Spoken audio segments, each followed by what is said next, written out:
Welcome to Nerd Heaven. I'm Adam David Collins, the author of Jewel of the Stars, and I am a nerd.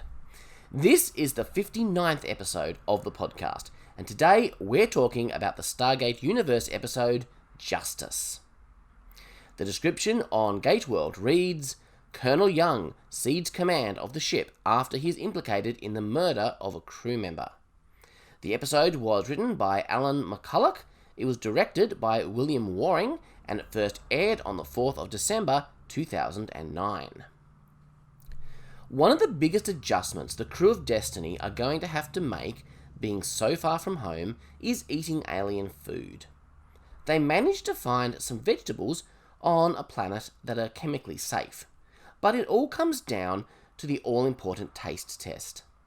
These plants were never meant to be eaten by humans, so there's no reason to believe they will be in any way palatable to us. It's just lucky that they're not poisonous, and they contain nutrients that will keep us alive. Greer is the first to try it. Everyone looks on with bated breath as he puts the first bite in his mouth, and his verdict? This is one sweet potato. But of course, when everyone else tries it, they nearly vomit.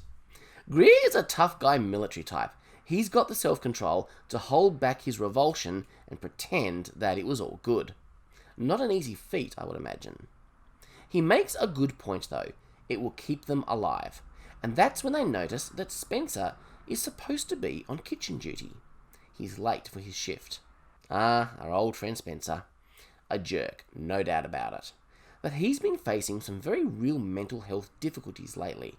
He's not coping with being stranded here in a distant galaxy. Things have been coming to a head with him for a number of episodes. So what's he up to now? Turns out, he's not up to anything. He's very dead. Mercifully, we're not shown anything close up, but from the blood spatters, it looks like it was a gun to the head. Just before Young gets the call from Greer, he's talking with Camille. She feels Young is pushing people too hard with their training. After all, this isn't boot camp. And Young agrees, this isn't boot camp. At boot camp, you have plenty of chances to learn from your mistakes. See, Camilla's making the point that he should be going easier on people than he would because they're not going through boot camp. Young's position is that he should be even harder because out here, one mistake could kill you, and maybe everyone else as well. TJ believes this was suicide, which definitely fits. He was depressed and unstable. And this leads to a debate about whether he should have had access to a gun. Young's position is that he was a trained soldier. It was required of him to carry a gun. But I imagine a soldier with the emotional troubles that Spencer had anywhere on Earth would be put on medical leave and probably have no access to a weapon. But out here, do they have that luxury? Or do they need every able body to do their job?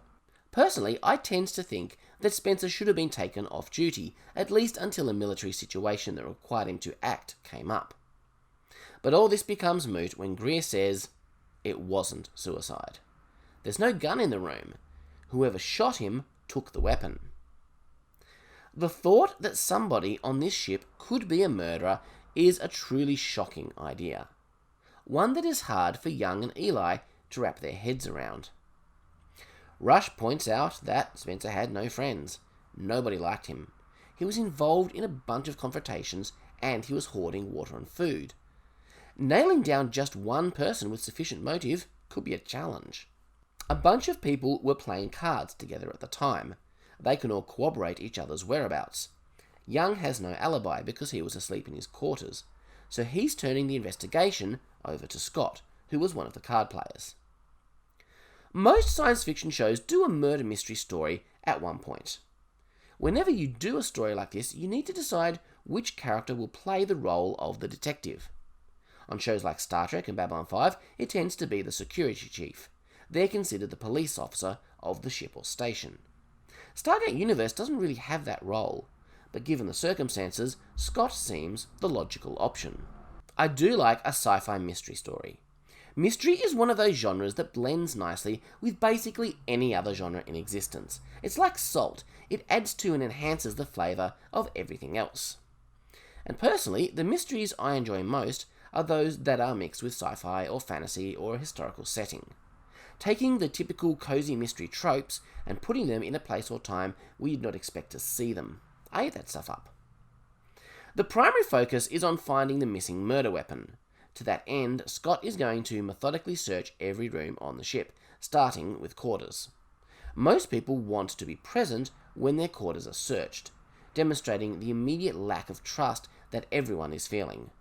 This whole thing has them shaken. Camille thinks Greer should be the primary suspect. He was the one who found the body. He's the one who claims the gun was nowhere in sight. But there's no real evidence that points to Greer at present. Scott counters by saying Greer is one of the few people that can be eliminated from suspicion, but he doesn't give any basis for that statement either. Rush has completely disregarded the instruction for everyone to remain in the gate room until their quarters have been searched. He's in the control room uncovering interesting new things about the chair device.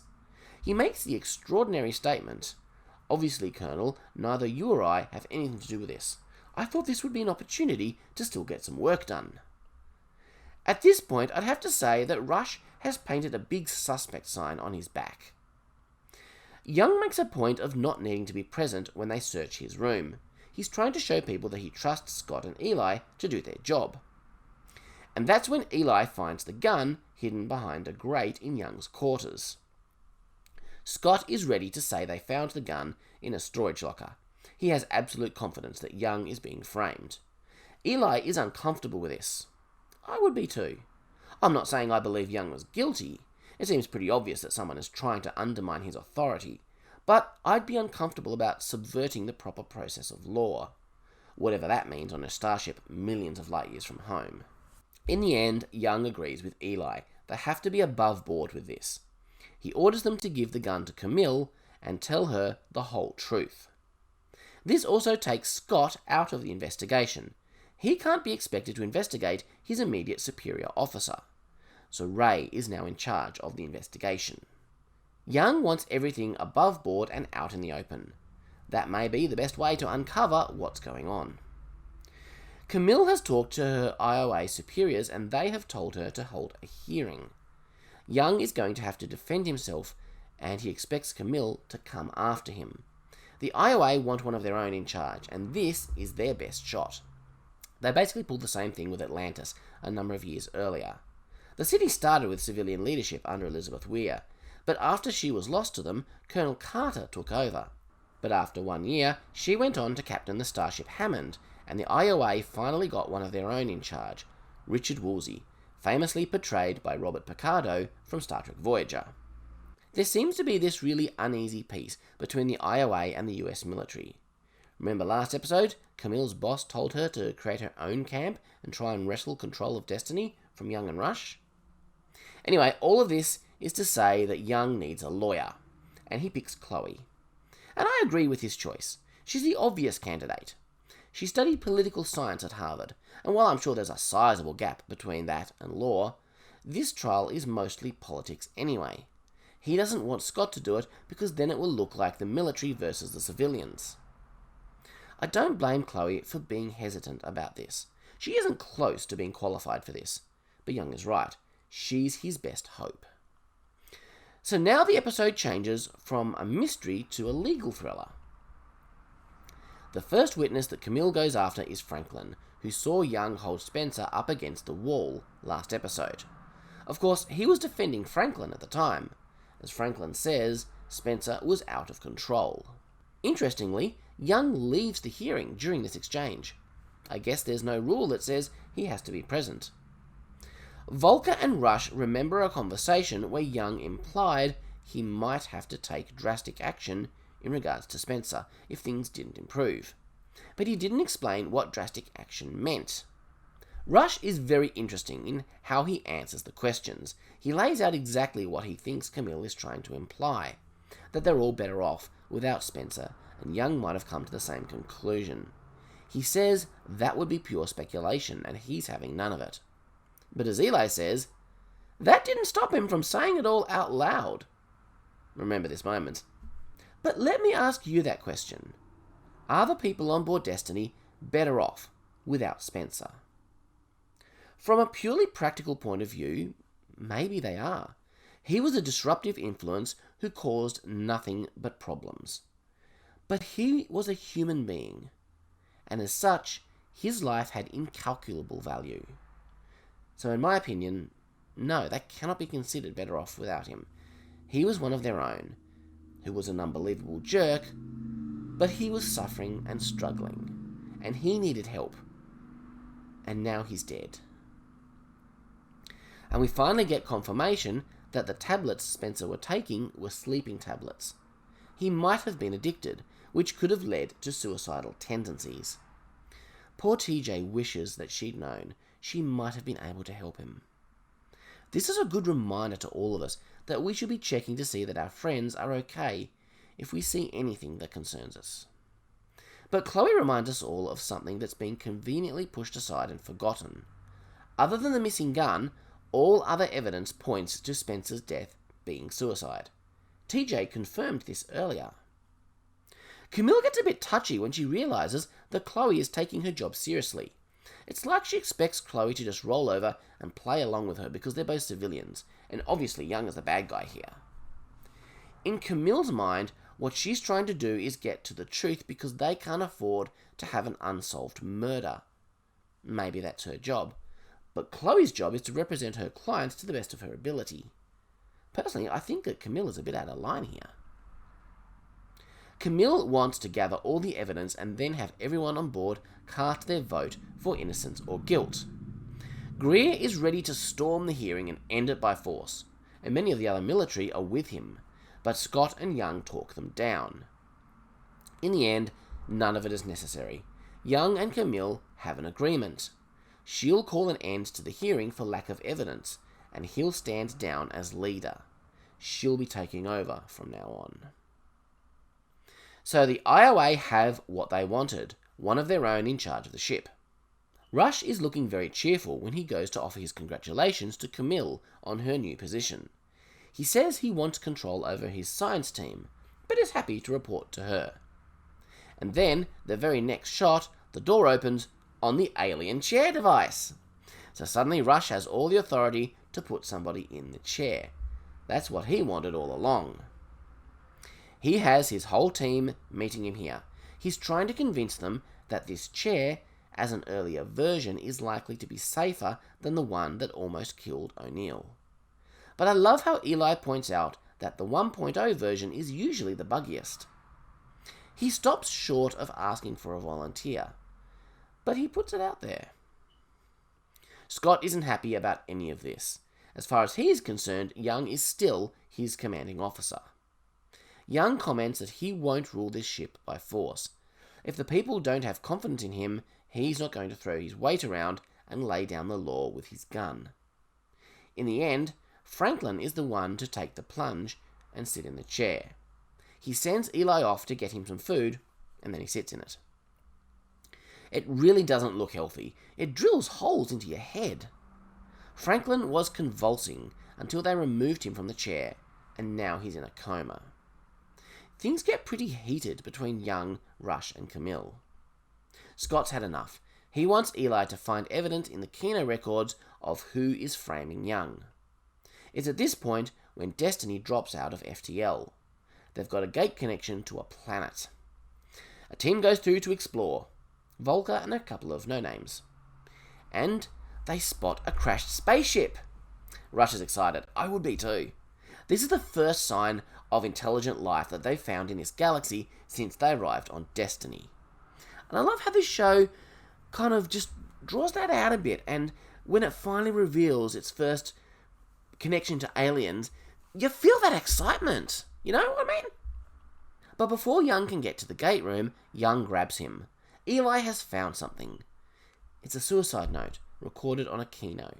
The footage was deleted from the computer, but Eli has a backup for his documentary. So not only does that prove Young's innocence, it means that Spencer took his own life. And that's terrible. Camille wants to recall the off-world team while they assess their situation, but Rush argues. The alien ship is too important. They have to learn what they can before time runs out. And Young agrees. I would too. As Rush says, this mess isn't going anywhere, and this is their one and only opportunity to check out this ship. Young's going too, and I think he knows exactly why. The ship is not ancient, which means it's from a completely new species. Young sends the rest of the team back to the gate. Rush is still geeking out over the ship when Young says, "I know it was you." There was one thing he never told Rush. The Kino kept recording until Rush entered Spencer's room. He heard the shot, found the weapon. In his mind, he wasn't really framing Young for murder. He knew there wouldn't be enough evidence for that. The aim was to create just enough doubt to force him to step aside. "You're the wrong man for the job, Colonel," he says. "You don't believe in this mission. You stepped down because you couldn't make the hard calls. That makes you a liability." Rush says he isn't proud of what he did, but he did it for the good of everyone on board. So there you have it. Young has sometimes doubted whether he's good enough to be leading this expedition, but lead it he has. But Rush outright believes he's not up for the task, so much that he did this. But let's think about this. When I first started this rewatch, I was of the opinion that Young was not a good leader, but I respected him because he wanted to be better. He wanted to become a good leader, to be worthy of the position. But going back through the show, I've become convinced that Young is actually a pretty good leader. He's a good military officer. Young has failings, some serious ones, but those are failings as a person, not as an officer. His failings are emotional and moral. He sometimes lacks maturity and good sense in his personal life. But he's made some good calls as leader of this expedition. As much as I like watching the character of Rush, I can't agree with him. He's wrong about Young. And it's looking like he might have been wrong about the chair too. So far, Young's concerns are proving to be justified. So Young punches Rush a few times, and they get into a fist fight. Obviously, Young is going to win this. When he thinks Rush has had enough, he asks, "Are we done?" And Rush says, "We'll never be done." At that moment, Young really has little choice, does he? He knocks Rush out and leaves him there on the planet to die alone, with no hope of ever getting back once they leave the system. Young emerges from the gate and tells the others that Rush didn't make it. Now he's playing Rush's game. He's lying. Can you believe this? This is really full on. We have two main leads of the show, the stars, the heroes you might even say, and they're so at odds with each other that one frames the other and then the other abandons the first on the planet. This kind of thing was still pretty rare on TV at the time. Babylon 5 came close to this kind of conflict between the characters. Farscape as well. I was blown away the first time I saw this episode, and I was wondering, has Rush been written out? Was this the last we'd see of him? But let's think about what Young has done. He'd probably tell you he left Rush behind for the good of the crew. Did Rush represent a danger for the crew, or did he just represent a danger to Young? I think Rush's tendency to put his own selfish needs ahead of everyone else represents at least a potential danger for the entire crew. But the primary threat he represented was to Young himself. Ultimately, it was that statement, "We'll never be done," that made Young believe he had no other choice. But the big question is, can Destiny cope without Rush? He's a very smart person, and he knows more about ancient technology than anyone else. Eli is also extremely smart, but he doesn't have the knowledge of the ancient that Rush does. And honestly, he's not as driven as Rush either. By leaving behind one of their most brilliant minds, Young is taking a huge risk. Next time they encounter something that only Rush could have gotten themselves out of, he may regret his decision here. Camille informs the crew of the new evidence and returns command to Young. Young wants a copy of the footage that incriminates Rush, and then wants Eli to delete it from everywhere else. Eli just gives him this look. I think Eli knows, or at least suspects, that Rush didn't die in an accident on the way back to the gate. Our last shot is of Rush waking up at nighttime, looking up into the sky. A lone human on a planet, an entire solar system. Nobody has ever been as alone as Rush is in this moment. Stargate Universe started really strong for me with that 3-part pilot, and it continued along well enough. But this episode here, this was when I knew the show was going to continue to be really good. The creators had made something special. The story continues to go into some interesting places in the coming episodes. But amongst all this interesting stuff with Young and Rush and the mysterious alien shuttle, let's not forget Spencer. He died. He took his life because he saw no hope and he didn't think that anybody could help him. Suicide is a truly tragic thing. If you're feeling at all like Spencer, reach out to someone who can help. You can call Lifeline Australia on 131114. In America, you can call the National Suicide Prevention Lifeline on 800-273-8255. There are services like this in other countries too. Their contact details are just a Google search away. Next time, we'll talk about the episode Space. Until then, live long and prosper. Make it so.